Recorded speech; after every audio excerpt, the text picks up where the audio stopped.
होइन, अब त्यो काठमाडौँमा घुम्न बाँकी नै के छ र भन त छोरी। बुवा, तपाईले पर्यटन काज बिदा लिनु भयो कि भएन त्यो भन्नु। लिए बाबा, लिए, तर त्यो तर छोड्नुस्।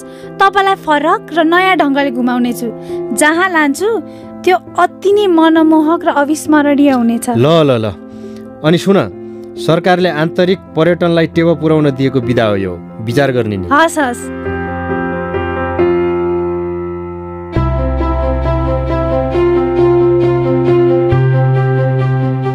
छोरी, म होटेल आइपुगेँ त। ल ल, तिमी पनि छिटाऊ है। ल, नमस्ते भाइ, फर्म ल्याऊ त चेक इनको लागि।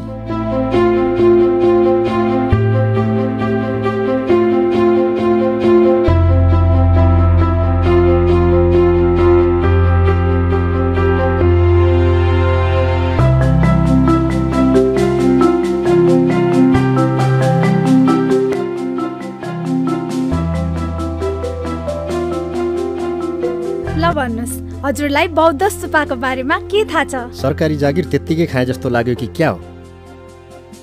ल सुन,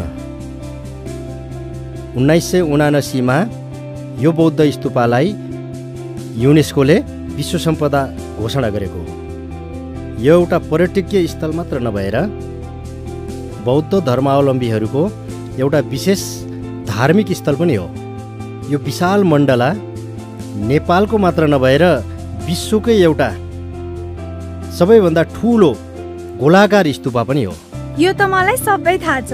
ल सुन्नुस्, प्राचीन पौराणिक किंवदन्ती, विशेष गरी यस चैत्यको इतिहास प्राचीन तिब्बती बौद्ध सम्प्रदाय अथवा ङिङ्मा सम्प्रदायसँग सम्बन्धित धर्म, इतिहास तथा लेख रचना र ग्रन्थहरूमा व्याख्या गरिएको पाइन्छ।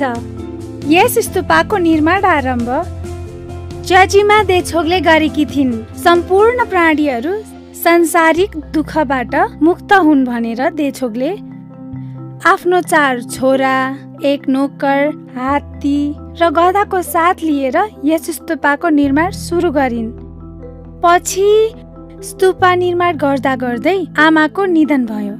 यस महान चैत्य बनाएको पुण्य फलले त्यसबेला आकाशबाट बाजाको ध्वनि गुन्जिने र फूलको बर्सात हुने, सबैतिर इन्द्रनीको विभिन्न रङ्गी बिरङ्गी ज्योति चम्किने जस्ता अनेकौं शुभ सङ्केतका साथ आमा देछोग समय देवी प्रमोह नामक बुद्धमा अभिसम्बोधि हुनुभयो।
साह्रै रमाइलो ठाउँ पो रहेछ त छोरी। बुवा, यो चाहिँ शहीदहरूको सम्झनामा बनाइएको शहीद स्मारक पार्क हो। हामी अहिले चकडोल स्थित यज्ञडोल सामुदायिक वनमा छौँ।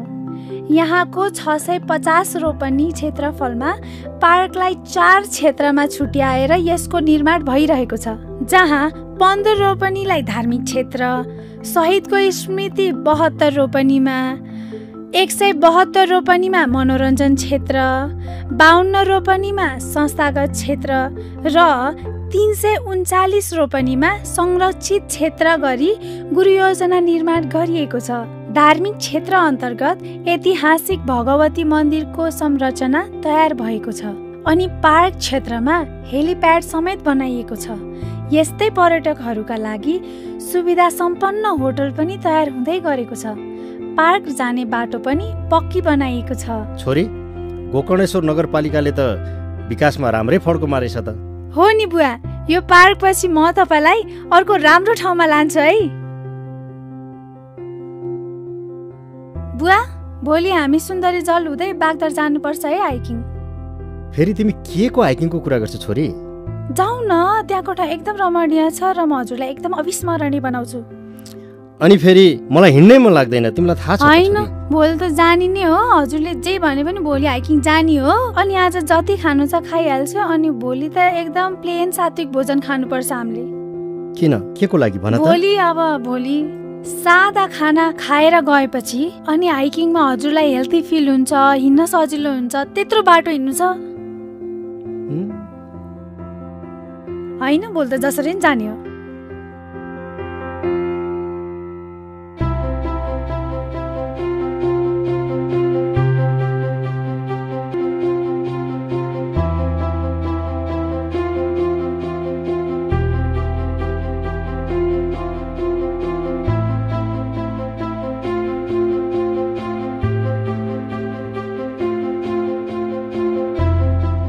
अब हामी सुन्दरी जललाई निहाल्दै बागदर जाउँ बुवा, जाउँ। ल हिँड हिँड हिँड, अब हिँडाउने त होला तिमीले हैन?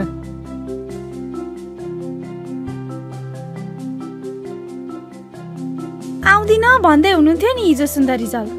अब मात्र 5 मिनटमा त्यहाँको सौन्दर्यताले तपाईँको मुडमा जादु गर्नेछ। यो सुन्दरी जल भन्दैछौ तिमीले? यो खोला झरना बाहेक अरू केही थाहा छ त तिमीलाई? छोरी अझै बच्चै छे जस्तो लाग्छ है। ल सुन्नुहोस्, सुन्दरी जललाई शिवपुरी तथा नागार्जुन राष्ट्रिय निकुञ्जको प्रवेशद्वारको रूपमा पनि लिइन्छ। यहाँबाट बागद्वार हुँदै बुढा नीलकण्ठसम्म प्राकृतिक सौन्दर्यको रसपान गर्दै हाइकिङको मजा लिन सकिन्छ।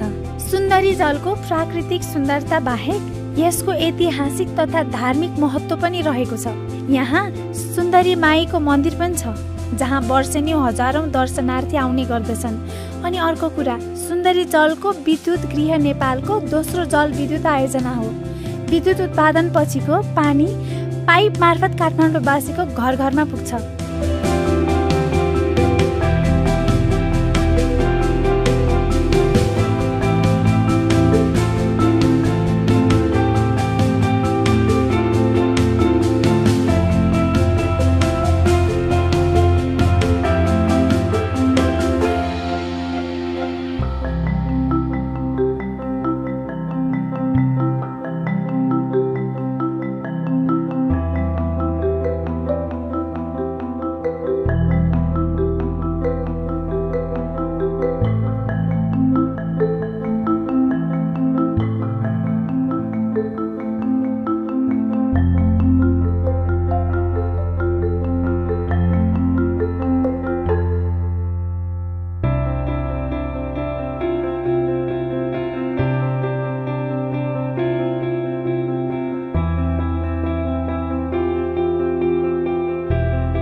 थाहा छ छोरी, काठमाडौँ उपत्यका नजिकको प्रसिद्ध हाइकिङ रुटहरूमध्ये यो पनि एउटा महत्त्वपूर्ण रमणीय रुट हो, सुन्दरीजल बागद्वार रुट।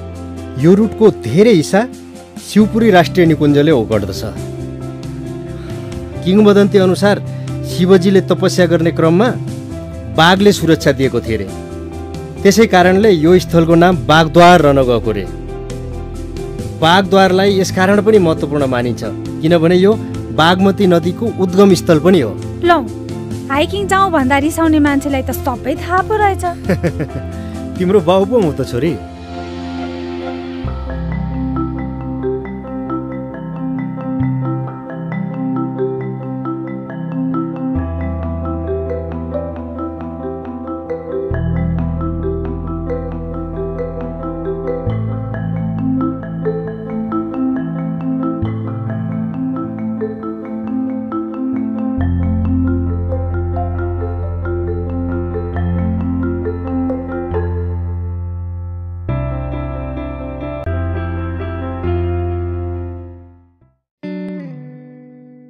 खै त छोरी, तिमीले त यो भ्रमण एकदमै रमणीय र अविस्मरणीय हुन्छ भन्थ्यौ।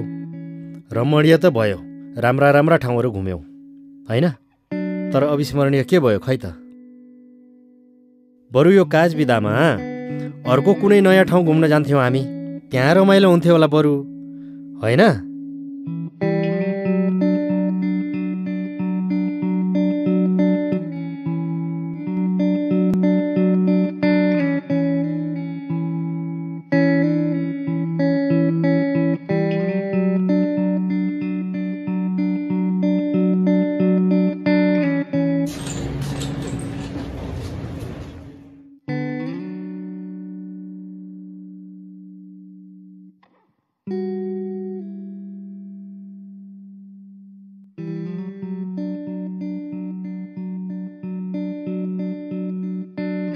प्राचीन पौराणिक किंवदन्ती विशेष गरी यस चैत्यको इतिहास प्राचीन तिब्बती बौद्ध सम्प्रदाय अथवा इङ्मा सम्प्रदायसँग सम्बन्धित धर्म इतिहास तथा लेख रचना र ग्रन्थहरूमा व्याख्या गरिएको छ। यस स्तूपको निर्माण आरम्भ ज्याजीमा देवछोकले गरेकी थिइन्। सम्पूर्ण प्राणीहरू शारीरिक दुःखबाट मुक्त हुन् भनेर देवछोकले आफ्ना 4 छोरा, 1 नोक्कर, हात्ती र गदाको साथ लिएर यस स्तूपको निर्माण कार्य सुरु गरिन्। हामी फर्स्ट टाइम आउँदाखेरि चाहिँ तिम्रो बाबा अनि म अनि यही गोकर्णमा घर हुनुभएको अङ्कल आन्टी हुनुहुन्छ नि, हो उहाँहरू पनि आउनु भएको थियो है। अनि तल ओर्लेर ओहो कति राम्रो, हेर नि कस्तो मजाले बसेको बिचरा, कति माया के। त्यस पछाडि यस्तो भोक लागिरहेको थियो हामीलाई, यस्तो भोक लागिरहेको थियो। त्यस पछाडि तल ओर्ल्यौँ, त्यस पछाडि तिम्रो बाबालाई कति चिया मनपर्ने है।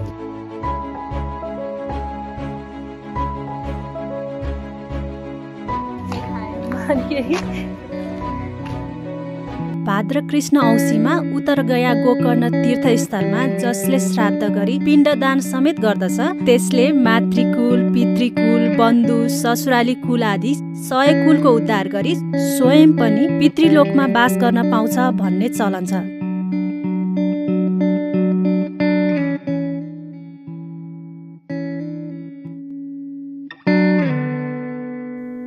छोरी, तिमीलाई थाहा छ विकासका नाम र आधुनिकीकरण सँगसँगै हाम्रो प्रकृति र सांस्कृतिक सम्पदाहरू मासिँदै गएका छन्। धेरैले बुझेको छैनन् प्राकृतिक सम्पदा, मठ मन्दिर फरक फरक संस्कृति नै हाम्रो धन हो भनेर। त्यसैले यसलाई जोगाउनु हामी युवा पुस्ताको कर्तव्य हो।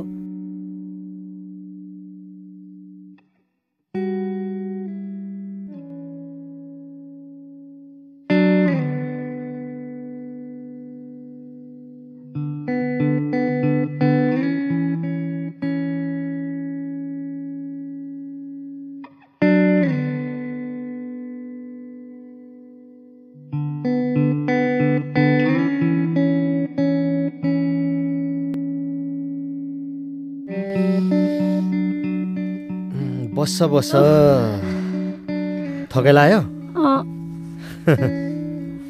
कस्तो गाह्रो भयो। त्यस्तो साह्रो हिँडाएको त थिएन, कसरी थकाइ लाग्यो? त्यत्रो धेरै हिँडाएर त्यत्तिकै हिँडा छैन भनेर। कति हिँडा छौ र भने तिमी? त्यस्तो थकाइ लाग्यो? अनि हिँडेको होइन त्यत्रो धेरै। तिमीलाई साह्रै थकाइ लाग्यो भने देऊ म तिम्रो खुट्टा मालिस गर्देऊ। त्यस्तो पापको पारी नबोक्नु है मलाई। किन के हुन्छ र?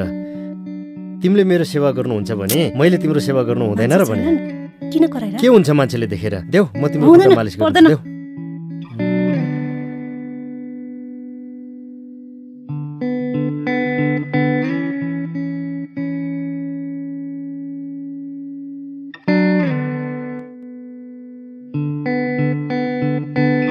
बुवा, गयामा जस्तै यहाँ पनि श्राद्धको महत्त्व छ।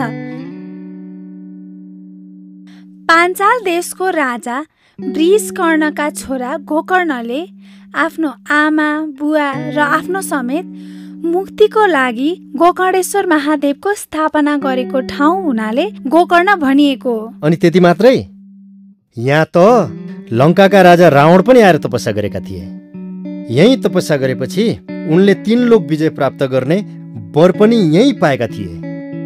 यही धार्मिक र प्राचीन महत्त्वका कारणले गर्दाखेरि बङ्गालका राजा धर्मपाल पनि यहाँ आएका थिए नि। यो कुरा चाहिँ तिमीलाई थाहा थिएन?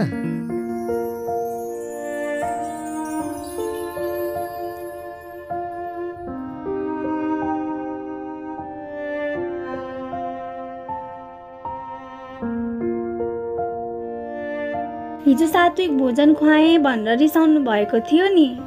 ल बुवा, आउनुहोस् अब श्राद्ध गरौँ। मैले सबै तयारी गरिसकेको छु।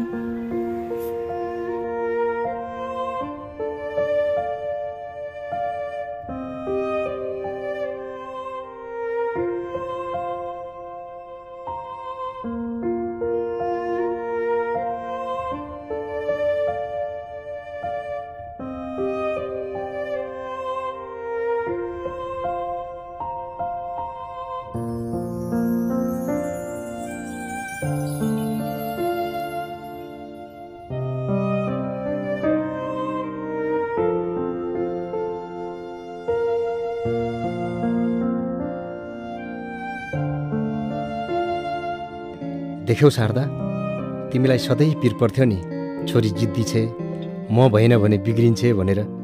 आज हाम्री छोरी तिम्रै पच्चाप बनेर मेरो एकमात्र सहारा बन्दैछिन्। सानै उमेरमा तिम्रो अभाव सहेर होला उमेर अगावै कति परिपक्व र व्यवहारिक बनेकी छन्। चञ्चल स्वभावकी हाम्री छोरी प्रकृति सँगसँगै हाम्रो संस्कृति हाम्रै धरोहर हो, यसलाई हामीले जगेर्ना गर्नुपर्छ भन्ने तिम्रो सिद्धान्तलाई जीवित राख्दैछिन्। हामी बाबा छोरी नै तिमीलाई धेरै याद गर्छौँ शारदा।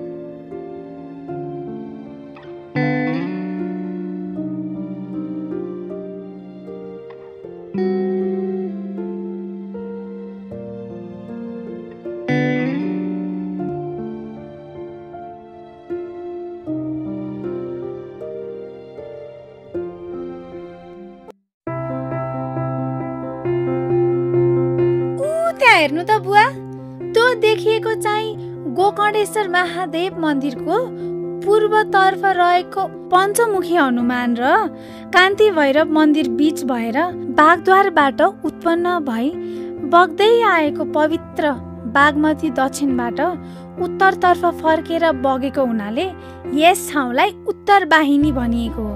यो उत्तरवाहिनी क्षेत्रमा धार्मिक, सांस्कृतिक एवं ऐतिहासिक पुरातात्विक महत्त्वका वास्तुकला र कलाकृतिका नमुनाहरू जताततै हामीले देख्न सक्छौँ।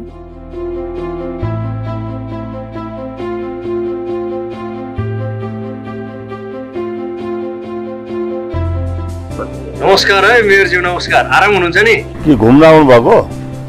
घुम्न यसो घुमघाम गरौँ भनेर छोरीले पनि घुम्न आउनुहोस् काठमाडौँ भनेर भनिरहेको थियो। छोरी यही बस्छ नि त अहिले काठमाडौँमै होस्टेलमा। अनि फेरि अब यसो छोरीसँग घुम्नु पनि पर्यो र अर्को कुरो चाहिँ यो पर्यटक काज बिदा पनि थियो क्या मेरो, त्यो कारणले यसो घुमघाम गरौँ भनेर आइए नि। अनि यो घुम्ने क्रममा त्यस्तो कुनै समस्या त भएको छैन नि? खासै समस्या भएन। अहिले त धेरै राम्रो पनि भएको रहेछ नि त। यो हाम्रो नगरपालिकाको त बाटोघाटो पनि धेरै राम्रो भएको रहेछ पहिलाभन्दा त। अनि अब यहाँको पार्कहरू, मठ मन्दिरहरूमा पनि धेरै व्यवस्थित चाहिँ तरिकाले चाहिँ चाहिँ अलिकति विकसित नै देखेँ मैले त यसपालि त। यो काम राम्रै गर्नुभएको रहेछ त मेयरज्यूले। यहाँ चाहिँ यो क्षेत्र घुम्न आउनुभएकोमा धेरै धेरै धन्यवाद दिन चाहन्छु। धन्यवाद। एकदमै अब यो साथीभाइमा पनि के को धन्यवादको कुरा हो क्या। अनि राम्रोसँग घुम्नु त भयो होला नि। अनि त्यस्तो केही समस्या पर्यो भने चाहिँ यहाँ नगरपालिकामा सम्पर्क गर्नु होला अथवा मलाई चाहिँ सम्पर्क गर्नु होला। त्यस्तो कुनै समस्या परेको खण्डमा हामी चाहिँ सहयोगी भूमिका निभाउनको लागि तयार छौँ। एकदमै अवश्य। खासै त्यस्तो समस्या पर्ला जस्तो त लागेन अब अहिलेको यहाँको वातावरण हेर्दाखेरि हैन।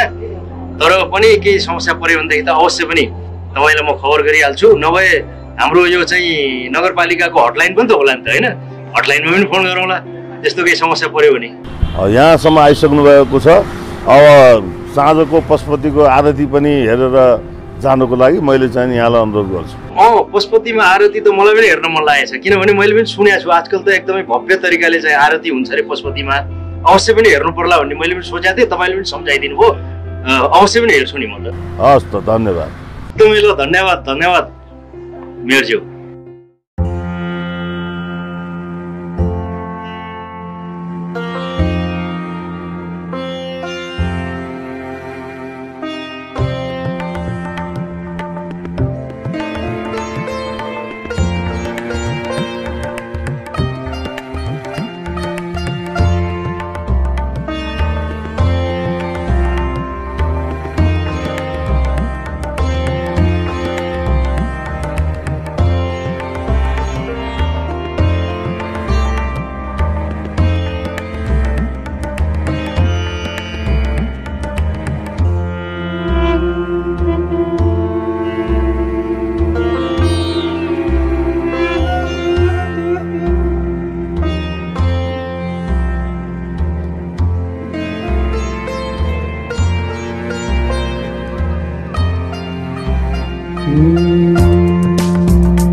पशुपतिनाथको आरती कति मनमोहक र आनन्द लाग्ने रहेछ होइन छोरी।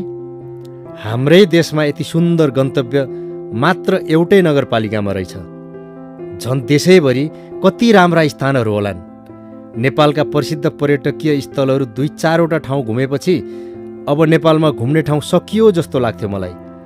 अझै मैले त विदेश घुम्न जाने पनि प्लान बनाउँदै थिएँ। तर अब होइन, अब मेरो सोच बदलिएको छ। अब पहिले आफ्नै देश घुम्ने अनि मात्र विदेश घुम्न जाने सोच्दैछु। बल्ल मेरो बुवा जस्तो कुरा गर्नुभयो। हस् बुवा, ल जाउँ, रात परिसक्यो। ल हिँड जाउँ। भोलि हजुरलाई सबेरै घर फर्किनुपर्छ।